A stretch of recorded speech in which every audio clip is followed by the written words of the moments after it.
Yesu yeebazibwe aweebwe ekitiibwa kubanga asaanidde. Tumwebaza nnyo olw'omukisa gw'atuwadde bw'atuleseewo nga tuli balamu.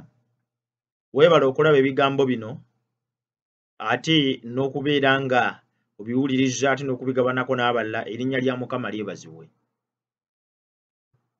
Olina ebibuuzo bingi nnyo mu bulamu bwo ebitalina kyakuddamu ky'amangu, nga n'ebisinga mmanyi nti obibuuza Katonda buli nkya na buli ggulo. Ebitubeerako ebya buli lunaku, ebibeerawo mu baana baffe, ebibeerawo mu bantu baffe, ebibeerawo mu mbeera zaffe eza buli lunaku, bituleetera okwebuuza ebibuuzo ebitaba na kyakuddamu.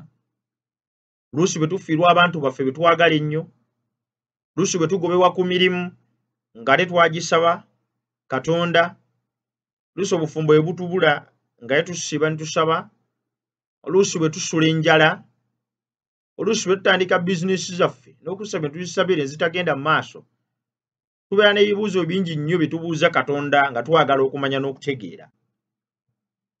Naye olunyiriro luli mu kitabo kya Isaaya essula eya 55 olunyiriro lw'omunaana lugamba nti, kubanga ebirowoozo byange si bye birowoozo byammwe, so n'amakubo gammwe si ge makubo gange, bw'ayogera Mukama.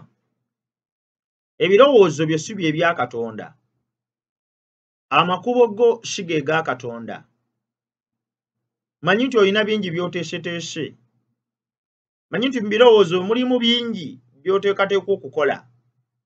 Naye kino njagala okitegeere muganda wange ne manyiraze, ne Mukama alina amakubo ge.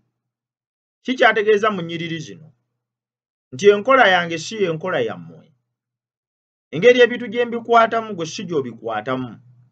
Katonda alaba bulala okuva ku ggwe engeri gy'olabamu ebintu. Kyekiva kimuyisa Katonda era gw'ogwanidde okusinza n'okutendereza. Bulijjo bw'otuukanga mu mbeera ng'ebintu bikutabudde, bulijjo bw'otuukanga mu mbeera nga weebuuza ebibuuzo ebitalina kyakuddamu, bulijjo bw'otuukanga mu mbeera nga tomanyi Katonda wa waayita ku lw'embeera gy'oyitamu mu kiseera ekyo, tegeera nti enteekateeka za Katonda n'enkola ze za njawulo okuva ku zaffe. Amagezi ge gali wala okuva ku gaffe. Buli kyaganya okukola n'engeri gy'aba akikozeemu y'eba esinga obulungi eri obulamu bwaffe era eba etugasa.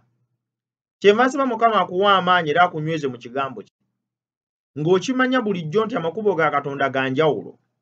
Manyi nti olina engeri gy'oyagala Katonda akolemu ebintu. Olina engeri Katonda gy'ayagala akukolere.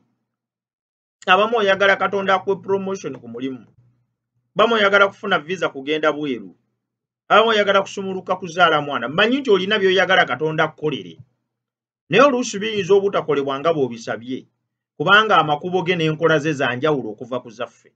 Naye engeri yonna gy'abakkiriza kikolamu, omanyanga nti olw'okuba Katonda ye kitaawo afaayo nnyo era akikoze ku lw'obulungi bwo. Bulijjo weesigenga enkola za Katonda n'amakubo ge, newankubadde nga ziyinza obutafaanana zizo, naye mu ezo mwe muli essuubi n'obuwanguzi bw'obulamu bwaffe.